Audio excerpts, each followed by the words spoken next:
It's not fair. It's not fair.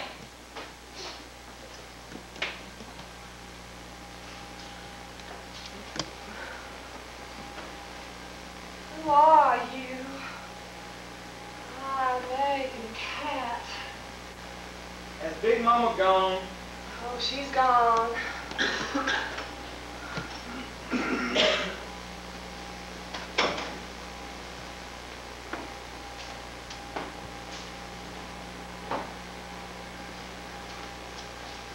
Well, sex life didn't just peter out the usual fashion. It was cut off short long before the natural time for it to its own time. Just as sudden as that, I'm confident of it. Just going to keep myself attracted for a break. Time, you'll see me like other men see me. Just like other men see me, they still see me, and they like what they see. Look at me. How high my body stays on me. Why, nothing is falling, no ache for action. My face looks strange sometimes, but I kept my figure as well as you kept yours in any manner. Those filtering heads on the street. Why, last week in Memphis, everywhere that I went, his eyes burned holes in the back of my clothes. The country clubs, restaurants, and department stores, there was a man I walked by who would just turn around and eat me up with his eyes. Turn and watch me as I walked past. Last week at Alice's concert in New York Club was that looking man, and the crowd followed me upstairs and tried to force his way into the powder room with me. He followed me and tried to force his way. Well, why didn't you let him in, Maggie? Because I'm not that common, for one thing. That I wasn't almost tempted to. But you know who it was, Sonny Boy Maxwell, that's who. Oh, yeah? Sonny Boy Maxwell. He was a good broken field runner, but he had a little injury to his back and he had to quit. He has no injury now, and he has no wife, and he still has a ledge for me. Well, I see no reason to lock him out of the powder room in that case, Maggie.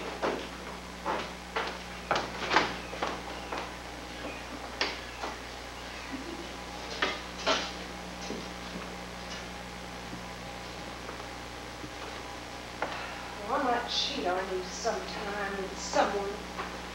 But you are so insultingly eager to have me do. But you can be damn sure it'll be in a place and at a time where only me and that man can possibly know. Because I am not going to give you any excuse for divorcing me for being unfaithful or anything else. Maggie, I wouldn't divorce you for being unfaithful or anything else. Don't you know that? Hell, I'd be so relieved to know that you found yourself a lover. Well, I'm taking no chances. No, I'd rather stay up here on this tin roof. Well, our tin roof's an uncomfortable place to stay on. Yeah, but I can stay on it just as long as I have to. You could leave me, Maggie. Don't want to. Will not. No, separation would cost you, and what have you got for what you get from Big Daddy? And he's dying of cancer. Big Mama said it wasn't. That the report was okay. Because she got the same story that they gave Big Daddy and was just taken in by it. Tonight they're going to tell her the truth. He's dying of cancer. It's hopeless. It's malignant.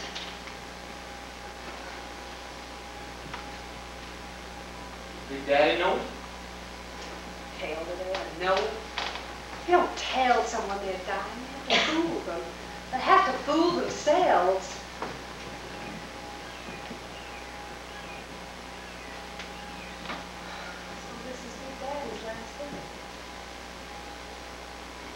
Something? Big Daddy has never made a will in his life.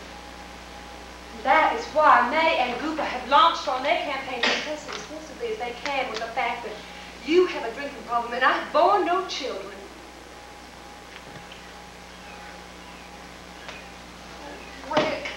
Frank, you know I've been so goddamn disgustingly poor all my life. That's the truth, Frank. Well, I'm not saying it isn't. Suck up to people I couldn't stand because they had money and I was as poor as Job's too. You don't know what that's like. I'll tell you what it's like. It's like you were 1,000 miles away from that Echo Spring and you had to get back to it on that broken ankle without your crutch. That's what it's like being as poor as Job's turkey and always having to suck up the people you can't stand because they have money and all you have is a bunch of hand-me-down clothes and some old moldy 3% government bonds. You know, my daddy loved his liquor. He fell in love with his liquor, just like you've fallen in love with Echo Spring. And my poor mama had to maintain some semblance of social position in order to keep up appearances on $150 a month in those old government bonds. And the dress I'll marry you in. I mean, the year that I came out, the year I made my debut, I only had 2 dresses. One my mother made for me in a pattern in vogue, and the other one a hand-me-down I got from a snotty rich cousin. The dress that I married you in was my grandmother's wedding gown.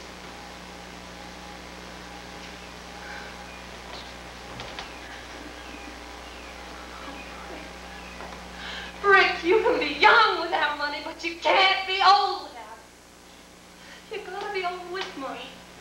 Because to be old without it is just too awful. You've got to be either one or the other, either young or with money. You can't be old without it. That's the truth.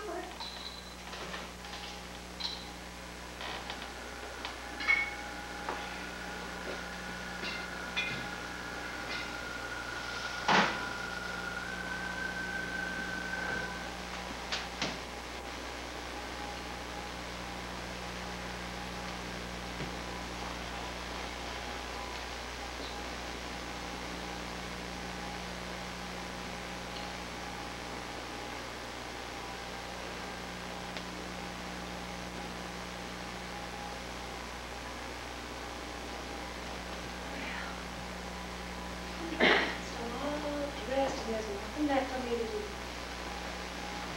Dressed. All dressed. There's nothing left for me to do. Oh, I made my mistake. I made my mistake when I told you about that thing with me and Skipper. Never should have confessed to the fatal error telling you about that thing with me and Skipper. Maggie, shut up about Skipper. I mean it, Maggie. You gotta shut up about Skipper. You ought to understand it, Skipper. You don't think I'm serious, Maggie? You're fooled by the fact that I'm saying this quiet? Now look, Maggie, what you're doing is a very dangerous thing to do.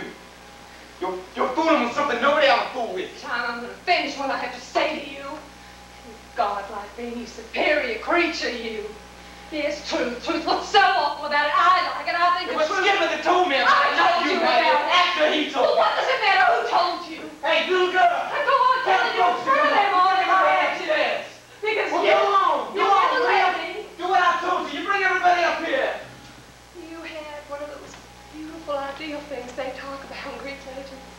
Couldn't be anything else, you being you. What made it so sad, that's what made it so awful, because it was love that could never be carried through to anything satisfying that you talked about playing. Maggie, you got to stop this.